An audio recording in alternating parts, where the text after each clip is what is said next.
اللہ تعالیٰ نے سب سے پہلے بالواسطہ حضرت محمد صلی اللہ علیہ وسلم کو نور ٹھہرایا اور پھر اسی نور کو خلق عالم کو واسطہ ٹھہرایا۔ اس کے بعد جب ایک دفعہ ایک صحابہ نے آپ صلی اللہ علیہ وسلم سے پوچھا کہ آپ صلی اللہ علیہ وسلم کی نبوت کب ثابت ہوئی؟ آپ نے فرمایا میں اس وقت بھی نبی تھا جب حضرت آدم کی روح نے جسم سے تعلق بھی نہ پکڑا تھا۔ اس کے بعد دیگر تمام تر انبیاء علیہ السلام کی روحوں سے اس کا عہد لیا گیا کہ اپنے اپنے آنے والے نبوت کے دوران میں وہ تمام تر نبی اور پیغمبر اللہ کے اپنی اپنی امتوں سے حضرت محمد صلی اللہ علیہ وسلم کے آنے کے بعد ان کی امداد اور اطاعت کے پابند ہوں گے، جس کا ذکر قرآن پاک میں ہمیں سورہ العمران رکوع نمبر 5 میں بھی ملتا ہے، تصدیق کے لیے رجوع کر سکتے ہیں۔ اس کی بشارتیں آنے والے وقتوں میں ہر نبی اور ہر پیغمبر اپنی اپنی امت تک پہنچاتا رہا، اور جب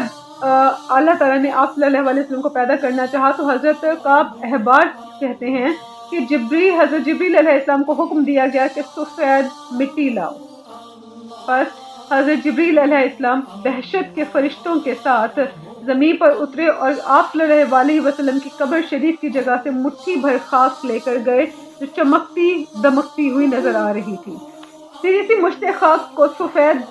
دہشت کے چشمہ تسنیم کے پانی سے گوندا گیا، اور اتنا گوندا گیا کہ اس کے بعد سے یہ بالکل سفید موتی کی طرح چمکنے لگی، اور جس سے ایک اتنی بڑی شعاع خارج ہوئی جس کو لے کر تمام تر فرشتے عرش و کرسی کے گرد اور آسمانوں پر اور زمین کے گرد پھرتے رہے، اور جس سے تمام فرشتوں نے آپ صلی اللہ علیہ وسلم کی روح کو آدم علیہ السلام کی پیدائش سے پہلے ہی پہچان لیا تھا اور اس کی تصدیق کر دی۔ جب اللہ تعالیٰ نے حضرت آدم علیہ السلام کو پیدا کیا تو اس نور کو اپنے حبیب پاک کے اس نور محمدی کے نور کو ان کی پشت مبارک میں رکھ دیا، جس کے بعد یہ نور اس نور کی بدولت آپ کی پیشانی جو ہے آپ کی پیشانی میں نظر آتا تھا، اور آپ ایسے نظر آتے تھے جیسے آفتاب آسمان اور چاند اندھیری رات میں۔ ان سے یہ عہد لیا گیا کہ یہ نور انوار پاک روحوں سے پاک رحموں میں جائے گا اور اس طرح سے حضرت محمد صلی اللہ علیہ وسلم تک جا پہنچے گا جب تک کہ ان کا نزول نہیں ہوتا۔ چنانچہ جب کبھی بھی حضرت آدم علیہ السلام حضرت حوا سے مقاربت کرتے تو ان سے سب سے پہلے ان کو یہ تلقین کرتے کہ وہ پاک صاف ہو جائے تاکہ یہ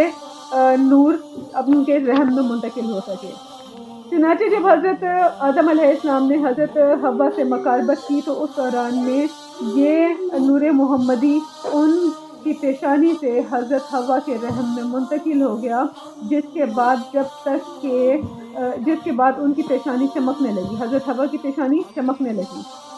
ان کی پیشانی پر چمکنے کے بعد آپ کو یہ تصدیق ہوگی کہ ان کا یہ نور پاک جو ہے حضرت حوا کے پاس منتقل ہو چکا ہے، اور ان سے ضرور کوئی آنے والا نیک انسانی پیدا ہوگا، تو اس لیے انہوں نے اپنی بیوی حضرت حوا سے مقاربت ترک کر دی جب تک کہ بچہ نہیں ہوا۔ اس کے بعد ان سے حضرت شیت پیدا ہوئے، اور حضرت شیت واحد تھے جو کہ اکیلے پیدا ہوئے تھے، جبکہ اس کے بعد ہونے والی تمام تر اولادیں جوڑوں میں پیدا ہوئی، یعنی ایک لڑکی اور ایک لڑکا۔ اس طرح سے یہ نور پاک پشتوں سے پاک رحموں میں منتقل ہوتا چلا گیا، اور آخر سب سے آخر میں جمعے کی رات کو آپ کی والد حضرت عبداللہ سے آپ کی والدہ حضرت آمنہ کے پیشانی پر منتقل ہو گیا، اور جس سے آنے والی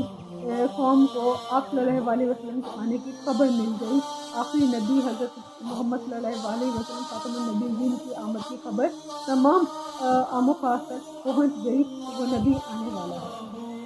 اس نور کے پاک اور صاف رکھنے کے لیے اللہ تعالیٰ نے حضرت کے تمام آباء کو شرک و کفر کی نجاست اور زنا کی غلاظت سے ہمیشہ پاک و صاف رکھا، اور اس نور کی برکت سے ہی ان کے بہت سے معجزات دکھائے، جس میں سے کہ ہم جانتے ہیں جیسا کہ اس نور کی برکت سے